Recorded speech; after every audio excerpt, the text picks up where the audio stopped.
अस्सलाम वालेकुम दोस्तों, उर्दू दास्तान चैनल पर खुश आमदीद। मुअज़्ज़िज़ सामीन हज़रात, आइए सुनते हैं उर्दू नावल इंतकाम किस्त नंबर 22। मुअज़्ज़िज़ सामीन, आपसे उम्मीद की जाती है कि वीडियो को लाइक करें और चैनल को भी सब्सक्राइब कर दें, शुक्रिया। मुअज़्ज़म शाह ने तनवीर की हस्ब हदायत गाड़ी आने वाले मोड़ से बाईं तरफ ले ली थी।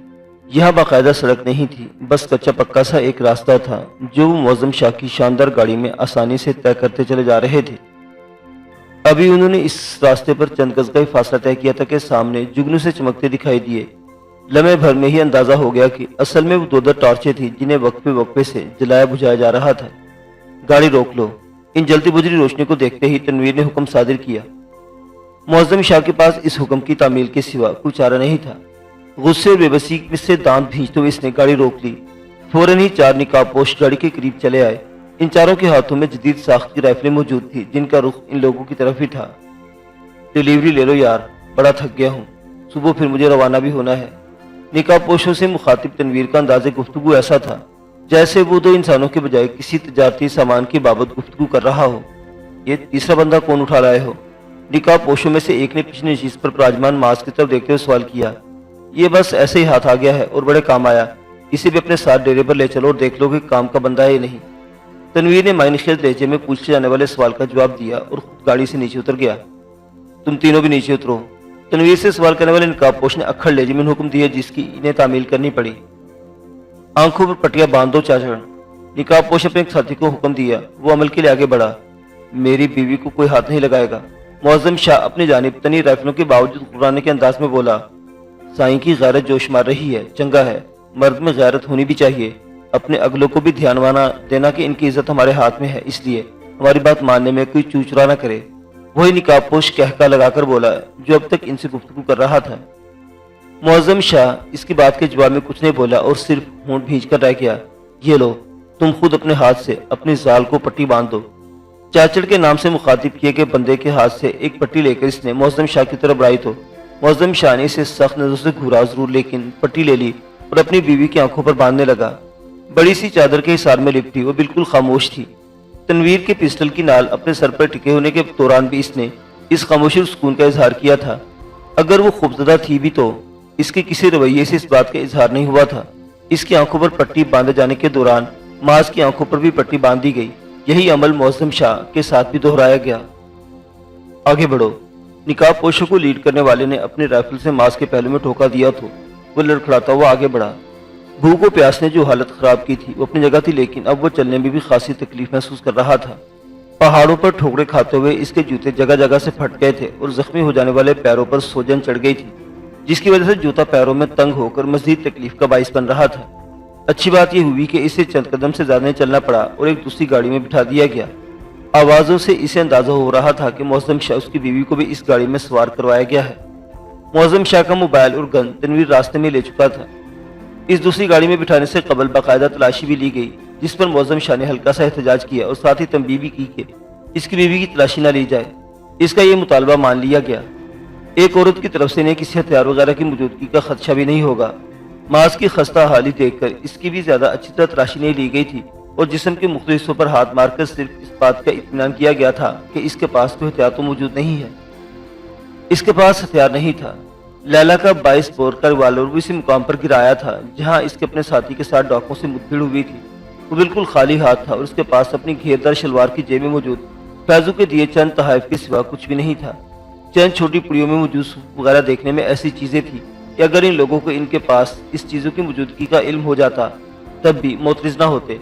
बहरा तलाशी में वो चीजें सामने ही नहीं आई थी और इन्हें गाड़ी में बिठाने के बाद एक बार फिर सफर का सिलसिला शुरू हो गया। सफर तवील था और बैठे बैठे टांगे शल होने लगी थी। मास को मुअज़्ज़म शाह की बीवी का ख्याल आया। तनवीर ने इसके हामिला होने का जिक्र किया था। ऐसी हालत में आसाबी तनाव और ये तवील सफर इसके लिए बाइस तकलीफ होता, लेकिन इसकी तरफ से कोई रद्दमल जाहिर नहीं हो रहा था। वो अजीब ही औरत थी जो इन हालात में आम औरतों की तरह कोई रद्दमल जाहिर नहीं कर रही थी। खौफ, तकलीफ, गुस्सा कुछ भी तो इसकी तरफ से जाहिर नहीं किया गया था। किसी औरत की तरफ से इतनी मुकम्मल खामोशी का मुजाहरा वो पहली बार देख रहा था और अब तो इसे शक होने लगा था कि कहीं वो औरत गूंगी ही ना हो। वैसे इस सूरत हाल में कुछ बोलने का फायदा भी नहीं था। मुअज़्ज़म शाह ने कई बार कोशिश करके देख ली थी। वो जानना चाहता था कि वो लोग इसके बाप से क्या मुतालबा करना चाहते हैं। इसने इन्हें पेशकश की थी कि अगर वो इसके बाप से बात करवा दें तो वो इन्हें मतलूबा रकम भेजने पर राजी कर लेगा, लेकिन इसे कोई जवाब नहीं दिया गया। यहाँ तक कि इसे झुंझुलाकर तैश में 2-4 गालियां भी दे डाली, तब भी इन्हें जाने वाले खामोशी रहे थे। थक हार कर मौजम शाह को भी खामोशी इख्तियार करना पड़ी थी। खामोशी इतनी कामिल थी कि बाहर की कोई भी आवाज सुनाई नहीं दे रही थी। इसकी एक वजह तो ये हो सकती थी कि वो वीरानों में सफर कर रहे थे, या फिर ये था कि ये गाड़ी मुकम्मल तौर पर साउंड प्रूफ थी। मास को अपना दूसरा ख्याल ही ज्यादा दुरुस्त लग रहा था। वीराने में भी कोई ना कोई आवाज तो सुनाई दी जाती है, चाहे कोई जानवर की हो, लेकिन वहां कुछ सुनाई नहीं दे रहा था। इस जमूद ने तबीयत में बेजारी सी पैदा कर दी थी। बोरियत और बेजारी जिस्मानी थकान के साथ साथ मिली तो माज आहिस्ता आहिस्ता गुनूदगी में चला गया। कितनी देर सोया इसे खुद भी अंदाजा न हो सका। कंधा जोर से झिंझोड़ने पर इसकी आंख खुली, लेकिन आंख खुलने का भी कोई फायदा नहीं था। आंखों पर अब भी पट्टी बनी हुई थी और वो कुछ भी देखने से कासिर था। बाहर निकलो, किसी ने सख्त लहजे में कहते हुए इसे टोका दिया तो इसे एहसास हुआ कि गाड़ी रुकी हुई है, यानी वो अपनी मंजिल तक पहुंच चुके थे। अपनी अकड़ी हुई टांगों को हरकत में लाकर गाड़ी सुधरने में इसे थोड़ी सी दिक्कत तो हुई और जिस्म जमीन पर कदम जमाकर सीधा खड़ा हुए तो पूरे जिस्म में दर्द की लहर सी दौड़ गई। नकाहत और तकलीफ के आपस में मिलने से इस चक्कर सा आ गया, लेकिन अपने मजबूत कुव्वत इरादी के बाइस वो खुद को संभालने में कामयाब हो गया। आंखों पर बदस्तूर पट्टी बंदी समेत इन्हें एक जगह से आगे बढ़ाया गया। कुछ नजर न आने के बावजूद महसूस हो रहा था कि अब वो किसी इमारत में है।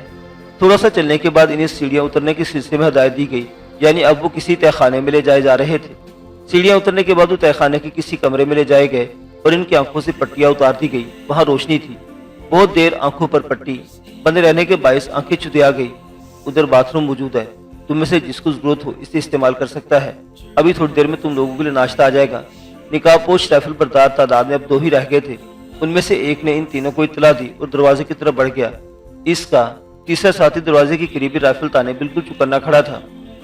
मेरी किसी से बात कराओ, मैं यहाँ तुम्हारे नाश्ते खाने की दावतें एंडने नहीं आया। मुझे अपनी बीवी के साथ यहाँ से वापस जाना है। मुअज्जम शाह ने गुस्से लहजे में पुकार कर इस शख्स से कहा, सबर साईं सबर, ऐसे मामलात में इतनी जल्दी तय नहीं होते। अभी आपको इधर ही रहना पड़ेगा, इसलिए बेहतर है कि मेरी बात मानो और थोड़ा खा पी कर आराम करो।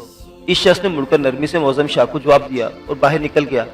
दरवाजे के करीब खड़ा शख्स, इसका साथी, उल्टे कदमों बाहर निकल आया था और बाहर निकलकर फुर्ती से दरवाजा बंद कर दिया। दरवाजा बाहर से लॉक कर दिया गया होगा, ये बात वो तीनों ही समझते थे। मुअज्जम शाह ने गुस्सैली नजर बंद दरवाजे पर डाली और दूसरी माज पर डालते हुए तुंद लहजे में पूछने लगा, तुम कौन हो? मैं माज हूँ, इसने सादगी से जवाब दिया। कौन माज? अमेरिका के सदर जिसे सारी दुनिया जानती है। मुअज्जम शाह को इसका मुख्तसर जवाब पसंद नहीं आया और मजीद तुंदी और तलखी से बोला, मेरे ख्याल में हमें काफी अरसे साथ रहना पड़ेगा। मैं जरा ठहर कर आपसे अपना तफसीली तारुफ करवा दूंगा। फिलहाल मुझे फ्रेश होने की सख्त जरूरत है। इसने धीमे लहजे में मुअज्जम शाह की बात का जवाब दिया और नीचे बैठकर अपने जूते उतारने लगा। जख्मों से खून निकलने के बायस पैर जूतों से चिपक गए थे। सोजन अलग थी, सो जूते उतारने में से खासी तकलीफ का सामना करना पड़ा। दांतों को सख्ती से भींचकर वो इस अज़ियत से गुजर गया। मुअज्जम शाह अब भी इसे शक भरी कीनातूज नजरों से देख रहा था, लेकिन इसकी खामोश किरदार बीवी ने इसका हाथ अपने नर्म नाजुक हाथ में इस तरह पकड़ रखा था जैसे इसे किसी बरकत से बाज रखना चाहती हो, और वो वाकई रुका हुआ था। इस मंजर को देखकर माज ज़हरीला मुस्कुरा दिया। ये नाजुक सी औरत ही का कमाल होता है जो बड़े बड़े बिखरे हुए समंदरों को संभाल लेती है। उठकर बाथरूम में चला गया। बाथरूम ज्यादा बड़ा नहीं था, लेकिन जरूरी लवाजमात मौजूद थे। यहाँ तक कि गर्म पानी की लाइन भी थी। गर्म पानी से शावर लेकर इसके थोड़े की तरह दुखते जिस्म को खासा सुकून मिला। पैरों की तकलीफ में भी इसने खासा अफाका पाया। बाहर मौजूद जोड़े का ख्याल न होता तो शायद वो कुछ देर और शावर के नीचे खड़ा रहता। इन लोगों का हुलिया इसकी तरह खराब तो नहीं था, लेकिन फितरी हाजात के लिए तो बहरहाल इन्हें बाथरूम के इस्तेमाल की जरूरत थी। सो खिलाफ ख्वाहिश अपने गुस्ल को मुख्तर करते हुए उस लिबास पहनकर बाहर आ गया। लिबास की हालत भी बेहद खराब थी, लेकिन मजबूरी थी कि इसके सिवा कोई दूसरा लिबास मुयसर नहीं था। वो बाहर निकला तो सामने सजा नाश्ता नजर आ गया। वो बेहद भूखा था, इसलिए फौरन नाश्ते की तरफ लपका। ये अंग्रेजी तर्ज का नाश्ता था। सीखे हुए टोस्ट, माजरीन, जैम, उबले हुए अंडे, नीम गर्म दूध और गर्मा गर्म काफी। वो इतना शदीद भूखा था कि शायद इन चीजों पर टूटी पड़ता, लेकिन ऐन वक्त पर अकल ने साथ दिया और इसे याद आ गया कि इतने वक्फे के बाद मैदे पर अचानक वो सब बोझ डाल देना खुद अपने ऊपर जुल्म होगा। कोसा खाना खाने की ख्वाहिश को मजबूत कुव्वत इरादी के बल पर दबाते हुए इसने गिलास में 3/4 नीम गर्म दूध निकाला और छोटे छोटे घूंट लेने लगा। दूध पीते हुए यकदम इसे अपने घर के डाइनिंग रूम का मंजर याद आया। इसकी अम्मी बहुत एहतमाम और खासा भारी भरकम नाश्ता तैयार करती थी। वेट कॉन्शियस अलीना पराठों वगैरह पर मुश्तमिल इस नाश्ते को खाने से इज्तनाब करती थी, लेकिन अम्मी को इसका सिर्फ सूखे स्लाइस खाकर काले जाना गवारा नहीं होता था। चुनांचे वो जबरदस्ती अलीना को दूध पीने पर मजबूर करती थी। इस वक्त जहाँ इसे बुरे बुरे मुंह बनाकर दूध पीती अलीना की शक्ल याद आई, वहाँ ये भी ख्याल आया कि हर दम अपने बच्चों को खाने पीने के लिए बेहद फिक्रमंद रहने वाली अम्मी को अगर ये पता चल जाए कि इनका बेहद लाडला और चहीता बेटा कई वक्तों के फाकों से है तो इन पर क्या गुजरेगी। फिक्रमंद तो खैर वो अब भी होंगी और इसकी जुदाई में जाने किस हाल में अपने रात दिन बिताती होंगी। माँ की तकलीफ का ख्याल आया तो इसका अपना दिल भी उदास और बेचैन हो गया और भूखा होने के बावजूद खाने की ख्वाहिश बनने लगी। आहिस्ता रवि से दूध का गिलास खाली करने के बाद इसने एक टोस्ट उठाया और धीरे धीरे दांतों से कुतरने लगा। अपनी ज़हनी कैफियत की वजह से वो इन दोनों बीवी की तरफ से भी गाफिल हो गया था। वो दोनों बाथरूम से फ्रेश होकर निकलने के बाद इसके सामने आकर बैठे और इनकी तरफ मुतवज्जो हुआ और जरा झीपी मुस्कुराहट के साथ बोला, सॉरी, मैं 2 दिन का भूखा था इसलिए एटिकेट्स का ख्याल नहीं रख सका और आप दोनों का इंतजार किए बगैर ही नाश्ता शुरू कर दिया।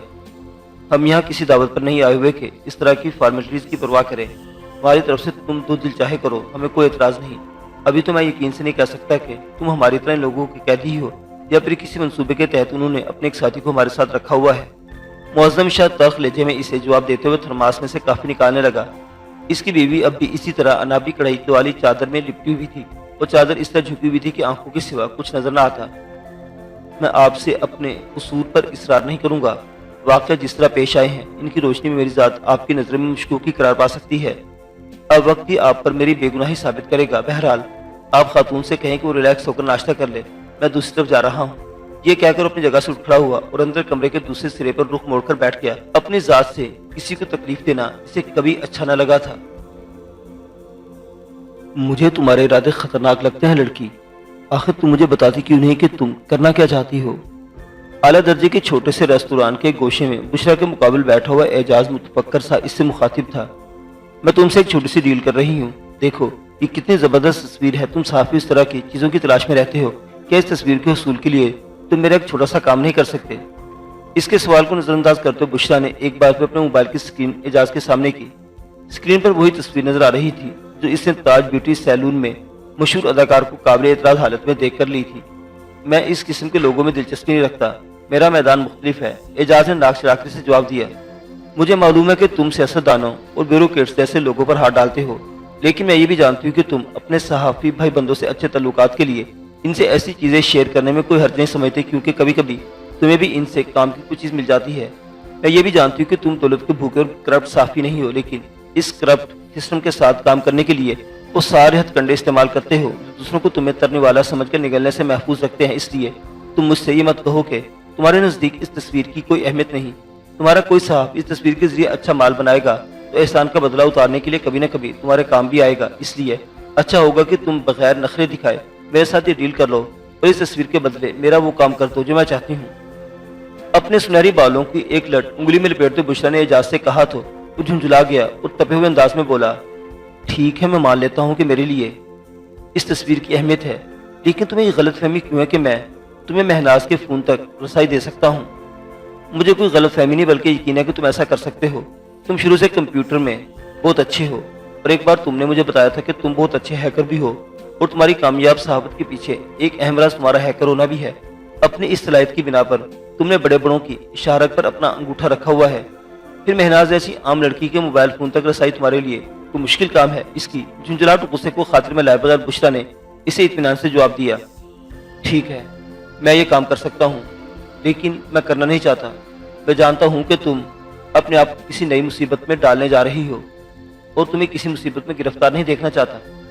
एजाज धीमा पड़ गया और बहुत से खुलूस से इसे समझाने लगा, मैं जिस तकलीफ और मुसीबत से ऑलरेडी गिरफ्तार हूँ इसे तुम नहीं समझ सकते एजाज, क्योंकि तुमने अपनी ज़ात पर वो सब नहीं सहा जो मैंने सहा है।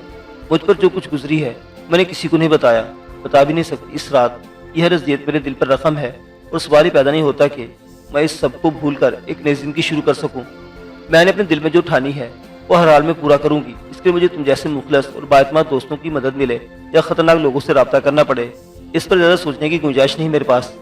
अपने मकसद के हसूल के लिए मैं हर ऑप्शन इस्तेमाल करने के लिए तैयार हूँ। इसलिए फैसला तुम्हें करना है कि मेरे लिए वो रिस्क फैक्टर का तनासुब कितना होना चाहिए। इसलिए एक बार फिर वो धमकी ज़रा मुख्तलिफ अंदाज में दोहराई जो कुछ दिन कबल भी एजाज को देकर इसने बाज़िल की फैमिली बैकग्राउंड वगैरह के बारे में मालूमात हासिल की थी।